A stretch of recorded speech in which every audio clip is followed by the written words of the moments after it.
Hi, this is Ann Sieg. We're going to talk about product research, how to choose the right product, and a very important component of that is listing logistics, the essential components of a winning eBay listing. Your mind may be churning right now as you begin to realize the absolutely huge money-making potential of drop shipping on eBay. You've gathered the tools you need, you've set up all your accounts, and you've learned how to use retail arbitrage to find hot products to sell on eBay for profit. You're ready to get down to brass tacks now and actually put up your first listing. Listing Logistics Part 1, Keywords and Cassini. In this next series of videos, you'll learn all about listing products for sale on eBay, but not just throwing up a few words and pictures. Watch as Erin shows you how to optimize your listings to literally help push your product to the top of eBay search results. She'll show you the keys to taking advantage of eBay's Cassini algorithm to give you the edge on your competition. Better still, the tips Erin is going to show you are not specific to any one category. When you implement these strategies to every listing in your inventory of products, you can literally dominate your competition. Why? Because most sellers on eBay don't know these secrets and stealth strategies that you're about to learn. So you ready to jump ahead of the competition? Let's go. Welcome back. We've prepped you for launch by getting all your accounts in order, and we've explained the rules of eBay and PayPal and how to avoid getting your account restricted or shut down. We've demonstrated how to find products and calculate prices, and now we're going to dissect an eBay listing from start to finish. I'm going to show you how to do this step by step and help you move your way through a listing, show you what things to do, what not to do, and why. And I'm going to show you a few tricks on how to get your products to appear prominently in search rank and more. So pay attention, take good notes. You are oh so close to making your first dollar as an eBay seller. Sure, you can list some of the hottest selling products, but it means absolutely nothing if eBay shoppers don't know that you have them for sale. How will shoppers know you have products to sell if they don't even appear in their search results? You as a seller depend on search results to display your products so that potential buyers can see them. So you need to know how eBay determines who gets page 1 and top rank in search results. In order to maximize your visibility on eBay, you need to know the system, and I'm about to introduce you to Cassini. eBay developed its search engine with its own algorithm to determine which products get shown and which ones get priority for a given product search. And they call their search engine Cassini. The Cassini algorithm grabs information from listings all over eBay, yours and everyone else's, and they use the information from the listings to determine the relevance to the keywords that shoppers are using. Knowing how Cassini organizes and prioritizes listing information is like getting the keys to the kingdom. Once you have the keys, you can unlock the secret to getting your listings prominently displayed at the top of search results, giving your products the best exposure and visibility, known in eBay lingo as watchers and views. But the best part is that you can apply all of these strategies to every single listing in your inventory and effectively dominate the competition and stay there. This also helps you sell the same product over and over, and it saves time by not having to create a new listing. And this is all going to make a little bit more sense as I go through the training. eBay only gives you 80 characters to fit in your product title, so you don't want to waste that space on words that a customer is really never going to type in. Focus on words that your potential customers would actually type in when they sit down to search for a product. More specifically, you want to use as many relevant keywords as you can fit into the title, making sure to place the most relevant ones first and the related keywords after those. Here are some actual titles that I pulled off of eBay.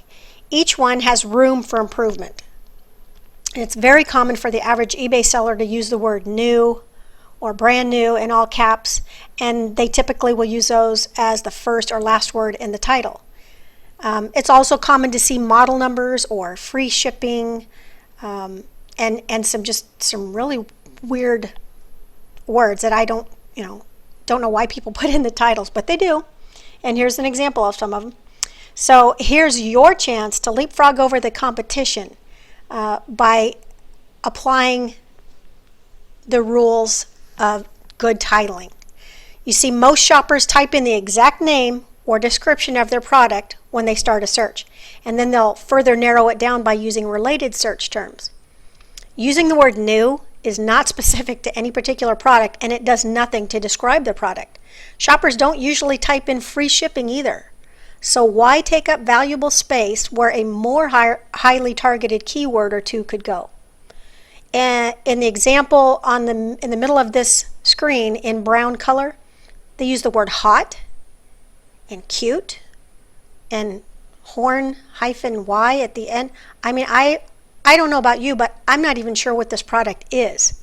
Can you imagine how Cassini interprets that information as well?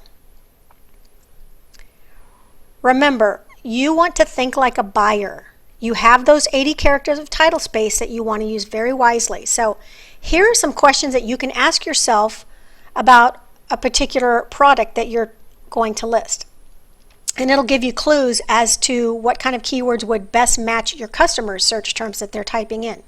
So when you sit down and you look at a particular product, jot down the answers to these questions and then prioritize them, placing the most targeted keywords that you come up with at the front of your title and the less common keywords towards the middle and the end of the title. And you're going to probably have to get a little creative with fitting in good keywords into those limited spaces. So you'll have to experiment and switch things around until you fit the best keywords possible into your title. So for example, when you look at a product that you're considering listing, what is it? What is the product? 95% of the time you don't want to use a brand name in your title, but there are times when you would. For example, a Fisher-Price that is so well known. That may be appropriate to use a brand name, but most of the time you don't need to put that in there. It's almost like a given. Look at the colors that are the most prominent colors, if it even applies. Sometimes colors don't apply at all, but if they do, avoid using colors like cappuccino or melon or strawberry, which can mean different things to different people. So stick with things like brown, red, black, blue, that are very, very obvious and most common to everyone's understanding. If applicable, what size is the product? What size is it in inches? How much does it weigh in ounces or pounds? If it's an article of clothing, maybe you need to put something like small, medium, large, if it applies. Is the product sold as a pair or a set or a bundle or some sort of quantity? You might want to put, pair of 2 or set of 4 or set of 8. If applicable, what material is it made of? Is it made of steel, cotton, plastic, wood?